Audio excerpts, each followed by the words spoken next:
Olá pessoal, vamos dar início ao próximo tópico da disciplina de Eletrônica 2, que é sobre realimentação. Ok? Então, a realimentação ela foi criada em 1928, né, inicialmente para o projeto, né, de amplificadores com ganho estável para repetidoras telefônicas. Certo? Então, o âmbito da criação da teoria de realimentação foi dentro do contexto da engenharia eletrônica. Tá? Porém, hoje em dia, né, o conceito de realimentação, tá, ele permeia vários campos das engenharias, tá, e chega até mesmo a ser usado, né, na modelagem de sistemas biológicos, certo? Os tipos de realimentação que nós temos são principalmente dois tipos: a realimentação positiva, também chamada de regenerativa, certo? Que é aplicada para o projeto de osciladores e também no projeto de filtros, tá? E a realimentação negativa ou degenerativa, usada no projeto de amplificadores, que é o foco do nosso estudo aqui, tá? Por isso que está aqui destacado. Tá? Algumas propriedades que a realimentação pode trazer para a gente são dessensibilização do ganho. Então ela faz com que o ganho fique independente de uma série de fatores, tá? Sobretudo a fatores ligados a condições climáticas, como temperatura, umidade e assim por diante, certo? Ela reduz, né, a distorção não linear, tá? Também promove redução de ruído, permite controlar as impedâncias de entrada e saída do amplificador, tá? E também permite o aumento da faixa de passagem. Tudo isso, pessoal, acontece, tá, em troca da redução do ganho, certo? Tudo isso acontece em troca da redução do ganho. Bom, na sequência agora, nós vamos falar sobre a estrutura geral da realimentação, tá? E o conceito básico de realimentação negativa que nós vamos dar, que a gente vai ter aqui é: a gente vai ter uma fonte de sinal, certo? Esse sinal pode ser um sinal de corrente, um sinal de tensão, tá? Então o sinal de entrada da fonte está representado por XS, seja uma tensão ou uma corrente, tá? E aí a gente vai ter aqui o amplificador inicial, que é o amplificador básico, certo? E temos uma malha de realimentação. A saída XO ela é entregue a uma determinada carga, tá? E o que é que acontece aqui? A saída XO ela é medida, então a gente faz uma medição dessa variável de saída através da malha de realimentação beta, certo? Produzindo uma tensão ou uma corrente, tá? Um sinal de realimentação XF. Esse sinal XF ele é subtraído do sinal da fonte XS, produzindo o sinal que efetivamente entra no amplificador A para ser amplificado, produzindo XO. Tá? Então, a partir daí, a gente pode escrever o seguinte: eu posso dizer que XO, né, que é esse sinal aqui, ele é dado por A, que é o ganho do amplificador básico, vezes o sinal de entrada XI.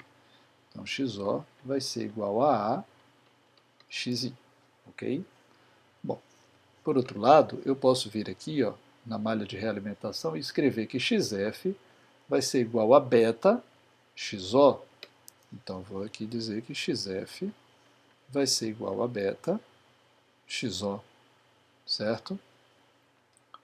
Eu também posso dizer o seguinte, que XI vai ser XS menos XF. O menos está aqui, ó. E é esse menos que torna a realimentação negativa. Se aqui fosse mais, seria uma realimentação positiva. Tá? Então aqui eu vou dizer que XI vai ser igual a XS menos XF. Ok? Bom, a partir dessas três equações, eu posso agora pegar e escrever aqui, tá? Eu posso começar por XO de novo. E no lugar de escrever que é igual a AXI, eu vou dizer que é igual a A que multiplica XS menos XF. E no lugar de XF, tá? No lugar de XF, eu vou colocar XS menos beta XO. E agora eu posso fazer o seguinte, eu posso escrever que XO vai ser igual a AXS menos A beta XO. Jogando o que está em XO para o lado esquerdo, né, eu posso ficar com XO mais A beta XO igual a AXS. Colocando XO em evidência, eu fico com 1 mais A beta igual a AXS. E aí eu posso escrever a equação do ganho, XO dividido por XS, como sendo A sobre 1 mais A beta. Tá? Essa expressão aqui a gente chama de ganho de malha fechada.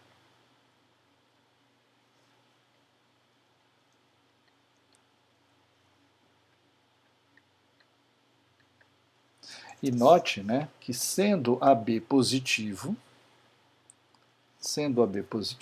e isso é necessário para que a realimentação seja negativa, vai acontecer que o denominador vai ser maior do que o numerador e, portanto, o ganho de malha fechada vai ser menor do que o ganho A do amplificador em malha aberta.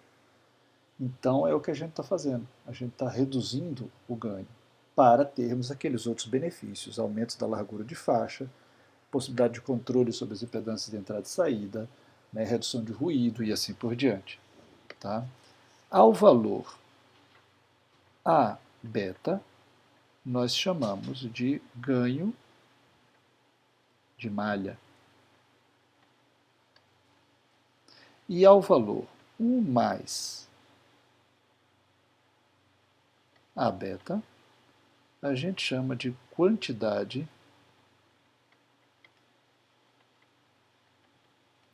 de realimentação.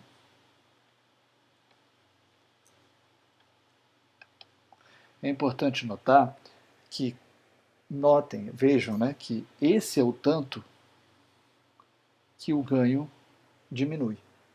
Então, digamos que isso aqui seja igual a 10, tá? Então, significa que o ganho de malha fechada vai ser 10 vezes menor do que o ganho de malha aberta.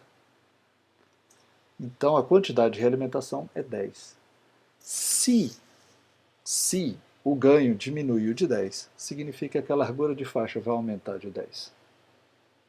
Certo? E assim por diante. Então, é a quantidade de realimentação que determina em que proporção aqueles benefícios serão obtidos em troca da redução do ganho. Ok? Bom, outra coisa que é importante a gente notar é o seguinte, né? Se a beta for muito maior do que 1, eu vou ter a seguinte situação. XO sobre XS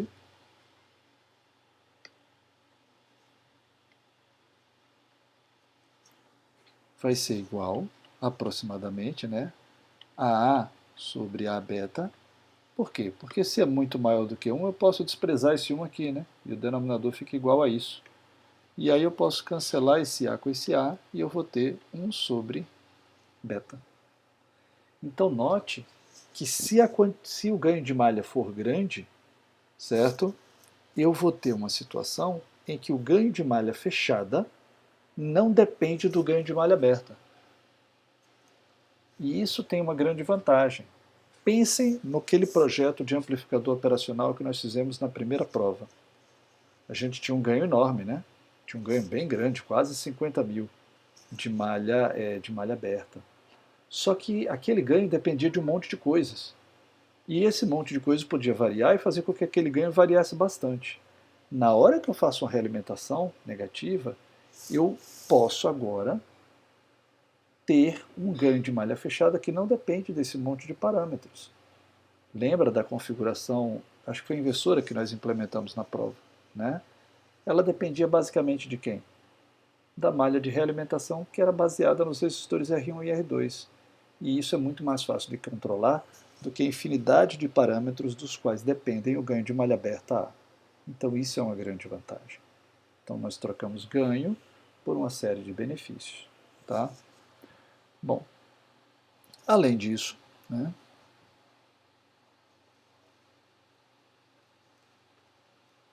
vou pegar aqui essas equações que eu vou usá-las novamente.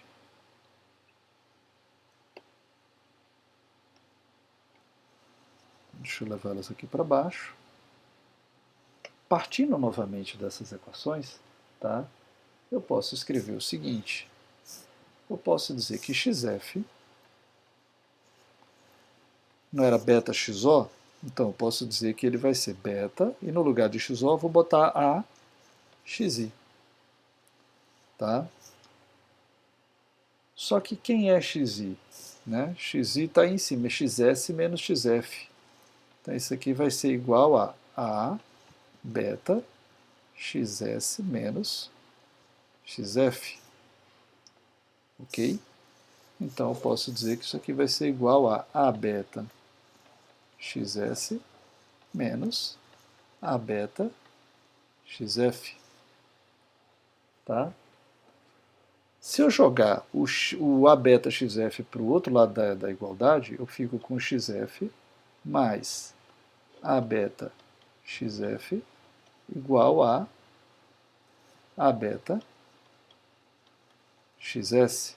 Colocando xf em evidência, eu fico com 1 mais a beta igual a beta xs, né?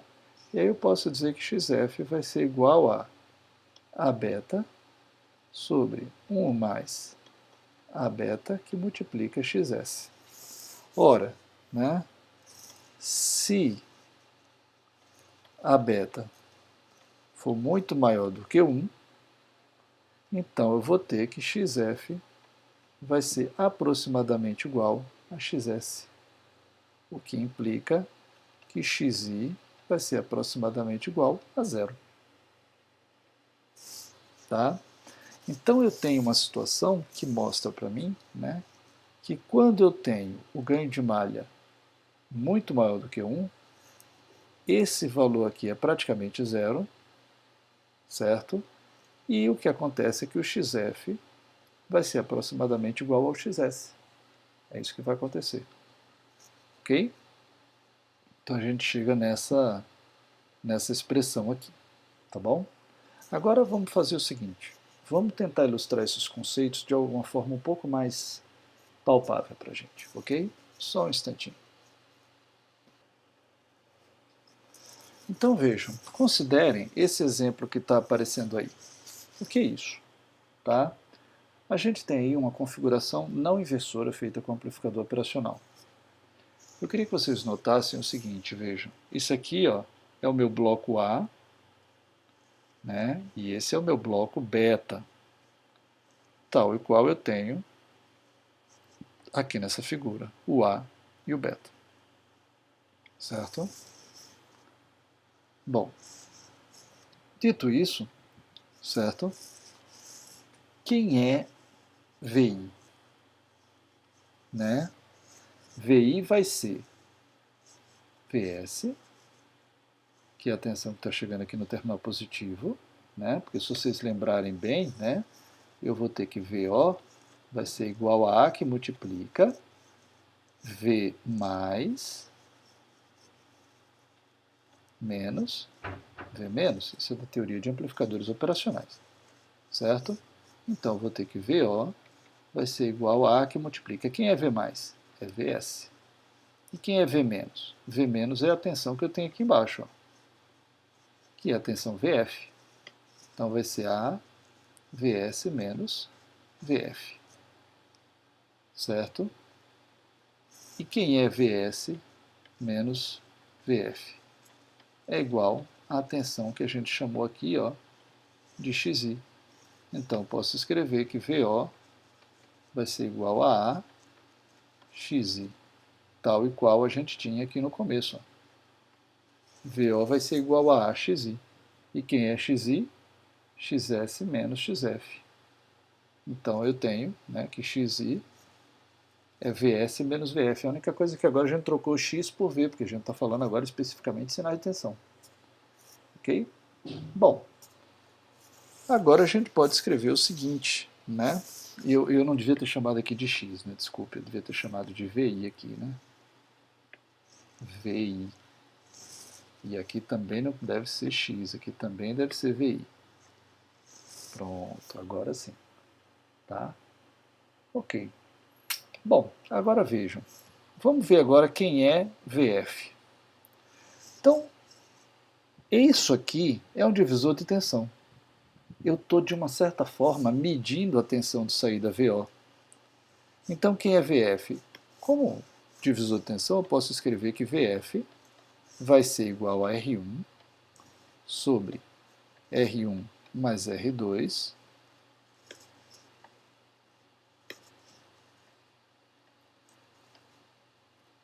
VO. Divisor de tensão, né? Notem que R1 sobre R1 mais R2 é o que a gente vinha chamando até agora de beta. Sendo assim, eu posso dizer que VF vai ser igual a beta VO, tal e qual nós tínhamos aqui, ó. Só que aqui está em x, né? Então eu tenho VF é igual a beta VO, igual eu tenho aqui embaixo. Certo? Ok. Bom, então agora vamos dar uma sequência aqui. O que a gente vai fazer agora? A gente agora pode escrever que VO vai ser igual a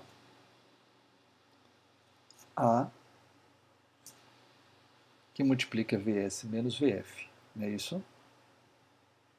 Então a gente vai botar aqui, ó, A que multiplica VS menos VF. Só que no lugar de VF nós vamos botar beta VO. Igual a gente acabou de calcular. Então aqui eu posso botar VO mais A beta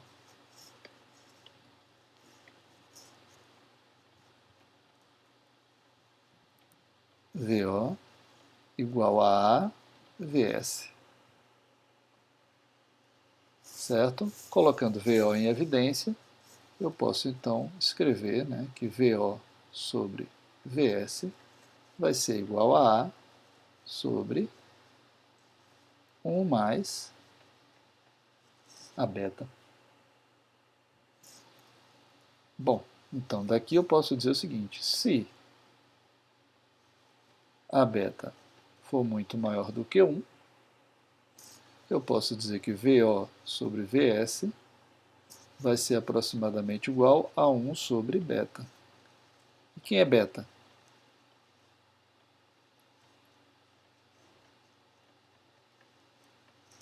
Né? R1 sobre R1 mais R2. Então isso aqui vai ser igual a R1 mais R2 sobre R1. E daqui eu tiro que VO sobre VS vai ser igual a 1 mais R2 sobre R1, conforme a gente já sabia. Né? Conforme a gente já sabia. Outra coisa interessante da gente notar aqui é o seguinte. Nós não vimos aqui, ó, que XF é aproximadamente igual a XS? Então, colocando em tensão, né, significa que VF é aproximadamente igual a VS. E que VI é aproximadamente igual a zero. Ora, se essa tensão que está no terminal positivo é aproximadamente igual à tensão que está no terminal negativo e, portanto, VI é igual a zero, significa que eu tenho aqui a demonstração matemática do que nós conhecemos certa vez como o curto-circuito virtual. Né? Que conecta. Deixa eu trocar até a cor, viu? Deixa eu ver se tem como eu fazer isso. Não, acho que não tem não. Bom, tudo bem. Vai servir assim. Então tem o curto-circuito virtual, né, que vai representar, né, o fato de que é como se eu tivesse um curto-circuito entre a parte, o terminal positivo e o terminal negativo. E isso a gente também usou anteriormente para fins de análise. Tá bom? Então esse é um primeiro exemplo que eu queria ilustrar para vocês, para mostrar como esses conceitos de realimentação negativa se aplicam a algo que vocês já conheciam. E aí vejam, o ganho em malha aberta, né, desse amplificador operacional é um valor bem elevado, porém que depende de um monte de parâmetros. Quando eu faço essa estrutura aqui, que é a configuração inversora, né, eu fico com um ganho que depende, né, de R1 e R2, basicamente. E R1 e R2 são os resistores da malha de realimentação. Tá? E os resistores da malha de realimentação eu posso controlá-los facilmente. Uma outra coisa importante que essa estrutura supõe, a gente pode até olhar na figura anterior, nessa aqui, tá? Não está muito claro, mas é importante dizer o seguinte, é que nem a fonte de sinal, nem a malha de realimentação, nem a carga, elas interferem na operação do amplificador A. Isso, no jargão, se diz que eles não carregam o amplificador A. Na prática, isso não é verdade. Até que no modelo do amplificador operacional, configuração não inversora que nós vimos, se aproxima até bastante da realidade, mas não é verdade. Tá? E depois a gente vai ter que ver como é que a gente faz para poder lidar com os casos reais que não se adequam exatamente a essa teoria. Tá bom? Mas isso é um passo posterior. Outra coisa que a gente também supõe aqui é que a transmissão do sinal entre a fonte e a saída se dá apenas pelo amplificador A. Ou seja, o que acontece aqui não interfere na carga a partir da malha de realimentação. Então, todo o efeito que o sinal da fonte tem na saída se dá pelo amplificador A. Isso aqui não tem interferência. Tá? De forma análoga, todo o efeito que eu tenho de realimentação da saída para a entrada se dá única e exclusivamente pela malha de realimentação, nesse sentido. Pelo amplificador A não há realimentação, certo? Então, isso é outra suposição que a gente está fazendo que está, digamos assim, implícita na análise que nós fizemos dessa figura, tá bom? Mas isso a gente vai elaborar com mais detalhes mais à frente e vai ver como que a gente vai fazer para lidar com os circuitos reais em que essas coisas não acontecem, como é que a gente vai adaptar a nossa análise para que ela tenha aderência ao que a gente viu aqui, supondo essas coisas que, como disse, na prática não se verificam à risca, tá bom? Bom, eu queria mostrar para vocês ainda um outro exemplo, tá? Que eu vou colocar aqui na sequência. Só um instante. Bom, pessoal, então nesse novo exemplo, a gente vai utilizar a configuração emissor comum com resistência no emissor. Então, temos aqui o circuito desenhado, né, ele está sem acoplamento capacitivo aqui na entrada, então eu tirei a resistência RB para simplificar, não coloquei resistência de carga aqui também para simplificar, tem apenas o capacitor realmente de bypass para fazer o terra de sinal no emissor. Tá? E aqui a gente tem o modelo de pequenos sinais que a gente usou, o modelo T. Eu queria que vocês observassem o seguinte, vejam, eu tenho a fonte de sinal VS chegando, tá? E aqui, observem, no emissor, o que é que eu tenho? Eu tenho a resistência RE minúsculo e tenho a resistência RE maiúsculo. Essa resistência RE maiúsculo, pessoal, ela faz o papel, certo, da malha de realimentação negativa. Não é tão evidente quanto o caso do amplificador operacional, certo? Mas o que acontece é que a corrente de saída, porque qual é a ideia do princípio transistor, né? É que IC vai ser igual a IS elevado, né, a VBE sobre VT.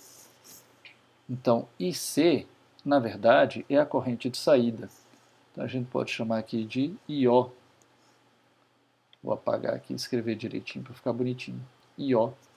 E o VBE, ele faz o papel, na verdade, de sinal de entrada VI. Então, a corrente de saída é função do sinal de entrada. Tá? Eu vou até trocar esses valores aqui, né? E eu acho que eu não vou conseguir. Espera aí. Isso aqui é uma figura, então deixa eu fazer assim. VS, VI, VF. Assim fica um minúsculo. Tá? Então, o que é que eu vou ter aqui? tá? E aqui também. Deixa eu botar aqui.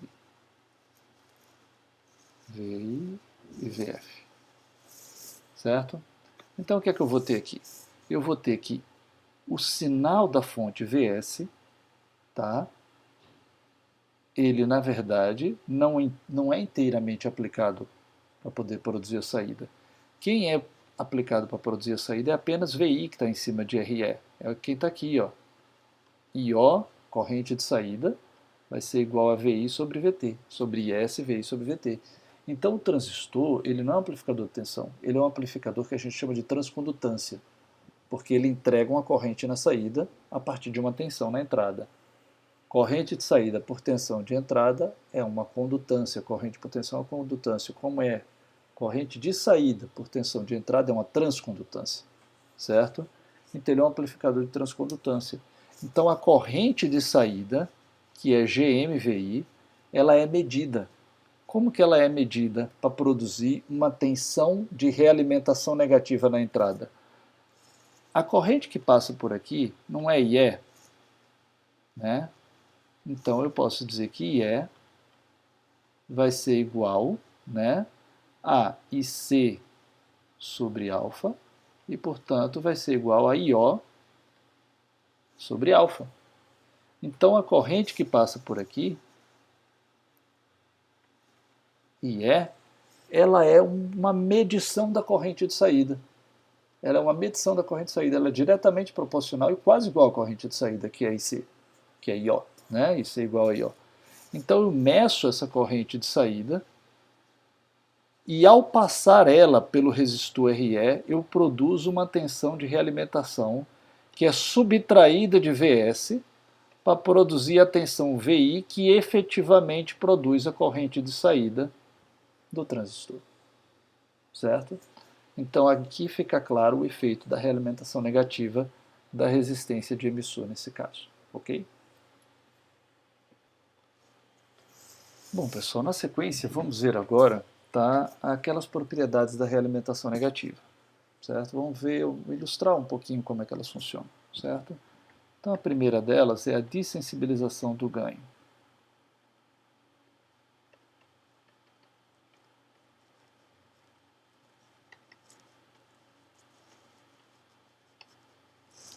Então vamos considerar que eu tenho, certo, um certo ganho AF,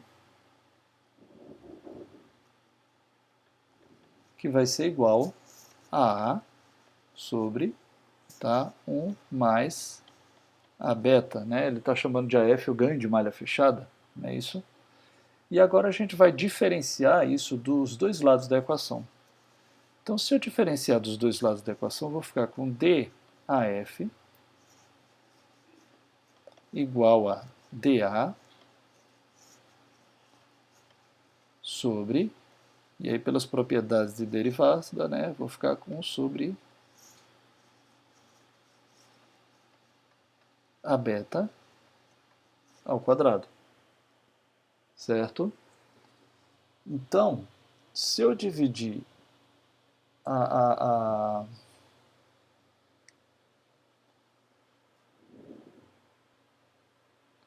se eu dividir a última equação pela penúltima, eu vou ter o seguinte. Eu vou ter que dAF sobre AF, certo? Vai ser igual a 1 sobre 1 mais a beta dA sobre A, certo? Então a gente vê, né, que a variação do ganho de malha fechada é 1 mais a beta vezes menor do que a variação do ganho de malha aberta, certo? Então a redução aconteceu pelo mesmo fator que é a quantidade de realimentação, que é o mesmo fator que vai diminuir o ganho, ok? Vamos para uma outra propriedade. 2. Aumento da largura de faixa.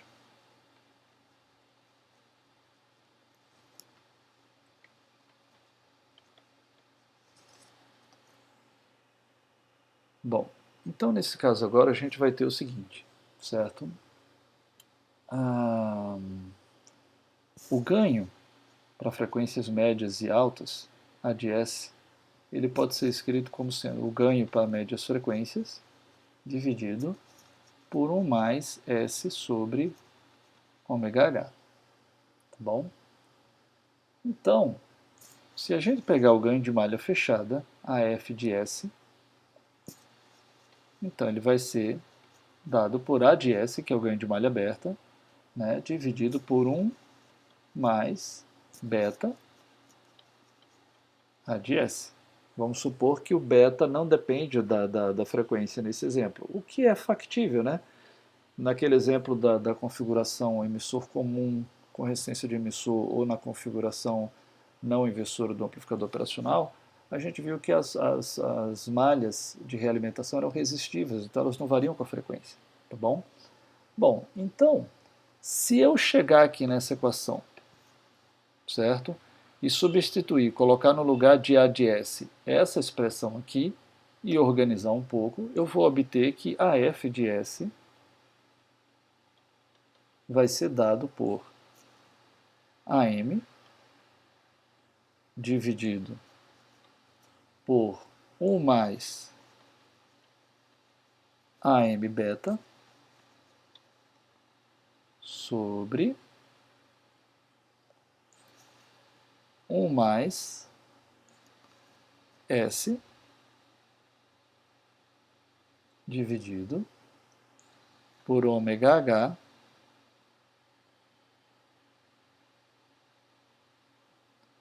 Espera aí que está meio difícil esse H aqui, só um instantinho. Ômega H, que multiplica 1 mais AM beta. Certo? Isso significa, então, né, que o ômega H de malha fechada é igual a 1 mais AM beta, que multiplica o ômega H de malha aberta. Então, mostra claramente que a largura de faixa foi aumentada da mesma quantidade que o ganho diminuiu, ou seja, 1 mais AM beta. Certo? Por outro lado, se a gente olhar isso em termos da frequência ômega L, eu vou ter o seguinte, que ômega L de F vai ser igual a ômega L, a gente não vai fazer o cálculo aqui, vou botar o resultado, dividido por 1 mais AM de beta. Ou seja, a frequência de, digamos que a quantidade de realimentação, 1 mais AM beta é 10. Então o ômega H ficou 10 vezes maior, então a frequência de corte superior subiu muito, e a frequência de corte inferior diminuiu muito, ficou 10 vezes menor. Então aumentou a largura de faixa. É claro que, sei lá, a frequência de corte inferior era 1 Hz e caiu para 0,1 Hz, isso quase não tem interferência na largura de faixa, apesar de melhorar bastante a frequência de corte inferior. Mas não tem muito efeito na largura de faixa, porque a gente já viu que a largura de faixa, que é a frequência de corte superior menos a inferior, é aproximadamente igual à frequência de corte superior apenas, porque a inferior normalmente é muito menor do que a superior. Tá bom? Bom, vamos ver um outro exemplo, que é a redução do ruído. Então, outra propriedade. Redução do ruído.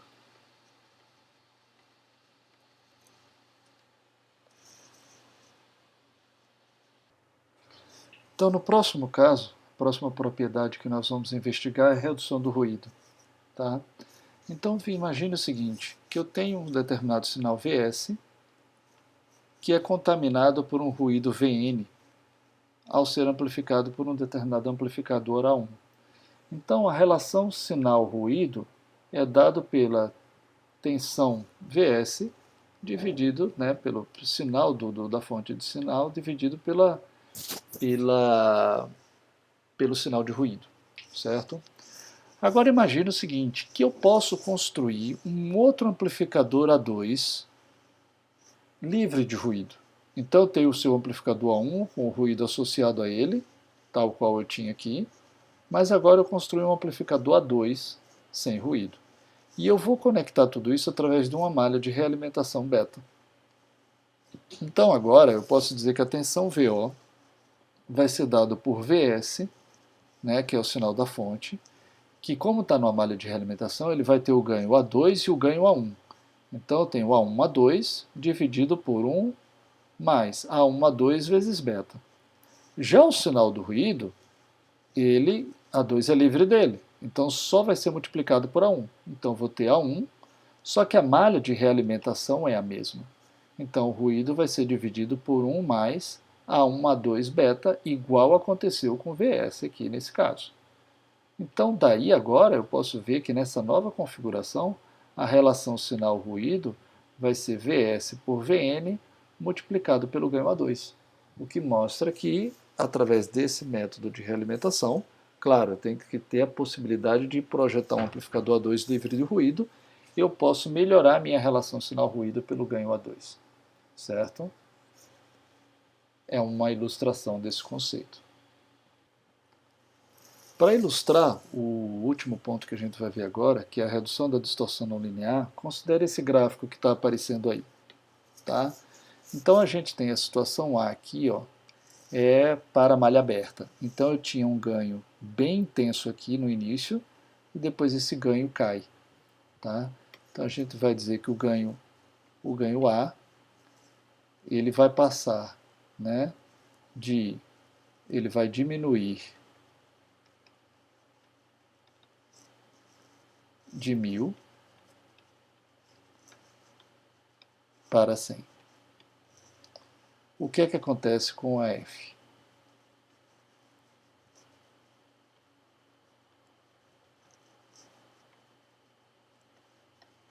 Que é o ganho de malha fechada, certo? Então vamos ver o que é que acontece com a F. Primeiro a gente vai ter que assumir um determinado valor para beta, senão a gente não vai conseguir fazer uma conta, calcular valores numéricos, né? Então, assumindo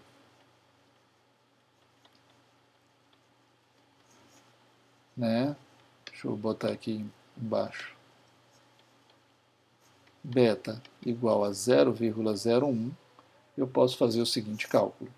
Eu posso dizer que a F1 tá, é 1000, que é o ganho A, nesse primeiro caso, né, dividido por 1 mais 1000 vezes 0,01, que vai dar 90,9. E o AF2, que agora caiu para 100, vai ser igual a 1 mais 100, que multiplica 0,01, o que vai dar 50. Então vejam, né, que enquanto o ganho de malha aberta caiu 10 vezes, caiu de 1000 para 100, o ganho de malha fechada caiu menos do que pela metade, caiu de 91 para 50. Então isso ilustra, né, também o conceito, né? Isso fica evidente aqui, né, quando a gente vê essa curva aqui, que é do AF, né? Então é como se aqui fosse a curva A e aqui a curva para o AF, né? Então a gente vê que a mudança de inclinação para o AF ela é bem menos severa, né? É bem menos severa do que a mudança de inclinação do A. Isso é a representação gráfica e numérica, né, de como a realimentação melhora, né, a distorção não linear, certo? Porque obviamente que isso aqui são representações de distorção não linear, essa mudança de inclinação.